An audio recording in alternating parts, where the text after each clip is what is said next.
Welcome to another edition of the McEnulty Method, where we're joining financial expert Frank McEnulty, Colin Soros, and our guest Alejandro Lopez as we take a look at some of the financial issues that are facing all of us. And today we're going to be talking, Frank, I believe you were mentioning a card that no one should ever use to buy anything. Or am I overstating? They should be very careful in using them. Everything has use, but those are debit cards. Because here's the difference between a debit card and a credit card. When you use a debit card, the money's coming directly out of your account immediately. Credit card, you're going to owe it later. The big difference, though, is what if somebody gets a hold of your card and all of a sudden they start using your debit card? Well, they're taking money out of your account. And the banks are not as easy to give that money back. So let's say you don't have a whole lot of money in your account, and all of a sudden somebody takes $300-400 out, and you got to argue with the bank for a week to get the money back, or they just say, "Well, it looks like you used it." Credit cards, though, I know require a little more discipline because theoretically, a debit card won't let you put something on it if you don't have any money in your account, whereas credit cards will. But the beauty of a credit card is you get an alert on your phone, say somebody charged something, and you go, "Wait, I didn't do that." All you have to do, you immediately call a credit card company and say, "Illegal charges on my card," and they are gone. They are put on hold. So, it's a much better protection for you as long as you have the ability to just not overspend because you have a credit card.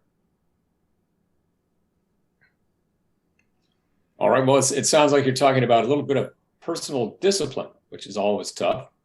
Right. Colin, you care to weigh in on this? Well, I look at it as a two-way street, right? The bank wants you to have a credit card because they don't get to charge you interest on your debit card, but to entice you to get a credit card, they'll give you a lot of benefits that a debit card doesn't come with, right? So you can get a credit card, it gives you cash back. You can get credit cards now, with big companies like Amazon, you can get 5% cash back. If and what can't you buy on Amazon? So if you buy a lot of stuff on Amazon, you can get a lot of quote unquote free money. You have to spend it, but if you're going to spend it anyway, you get that, a little extra money back. For a lot of credit cards, I've seen some of the common things is with a couple of them, you can get rental car insurance through your credit card, which is something that, companies will still try to charge you for when you rent. There's a lot of incentives for a credit card that you just don't get with a debit card. Well, all right. And debit cards, look, I use mine. I use it two places to get money out of an ATM. But the rule is don't ever use it out of an ATM in the back of a bar or something.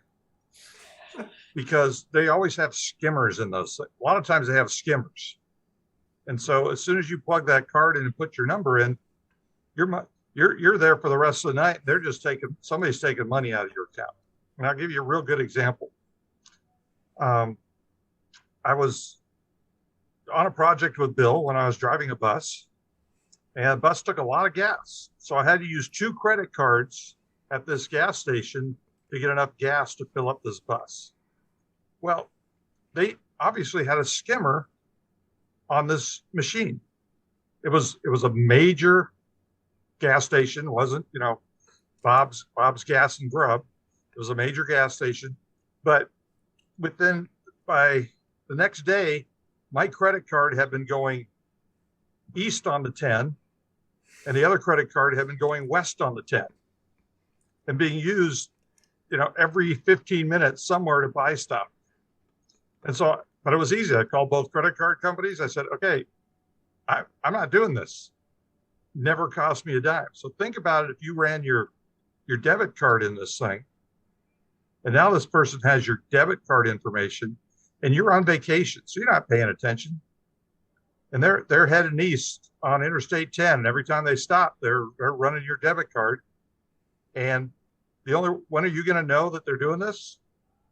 When you try to use your debit card and says, "Hey, you're out of money. and you're in the middle of nowhere on vacation.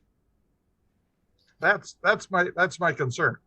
You know, they're handy tools, but you just have to be really careful of them. Alejandro, do you want to weigh in on this? Yeah, I want to talk about a benefit on the debit card.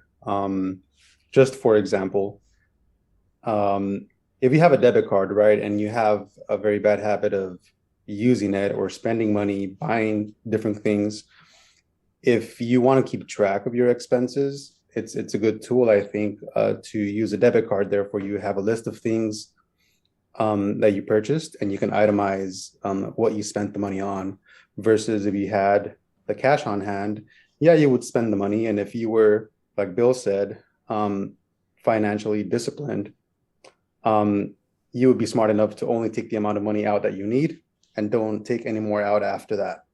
But with a debit card, again, I think it could be beneficial because you could keep track of your money.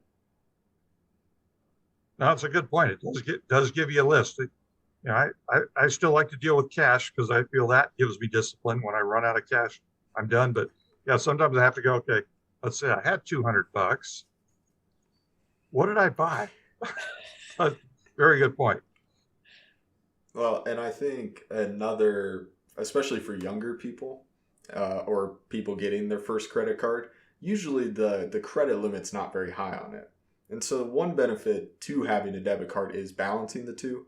Because when you get that credit card, what they don't tell you is if you go over, I think it's 30% of your credit limit, it actually dings your credit.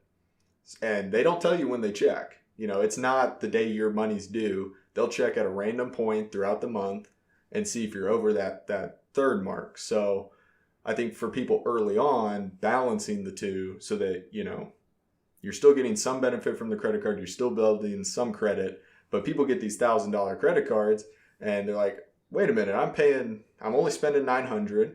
I'm paying it back every month. Why is my credit going down? You can stay under that third by, you know, balancing it with a debit card. All right. So some interesting information and some good points on both sides. Anybody have a final thought, Frank? Well, like anything, it's a tool. If you use it properly, it'll be good for you. You know, my biggest concern is that somebody steals it. They're going to work a lot harder to get their money back than your money. Right. All right. Well, thank you, guys. We'll be very careful with both our debit cards and our credit cards. And I promise you, Frank, we won't stop at Bob's Gas and Grub and start feeding the skimmers. There you go. All right. Well, thank you, guys. We will see you next time on the McEnulty Method. Okay. Thanks, Bill. Thanks.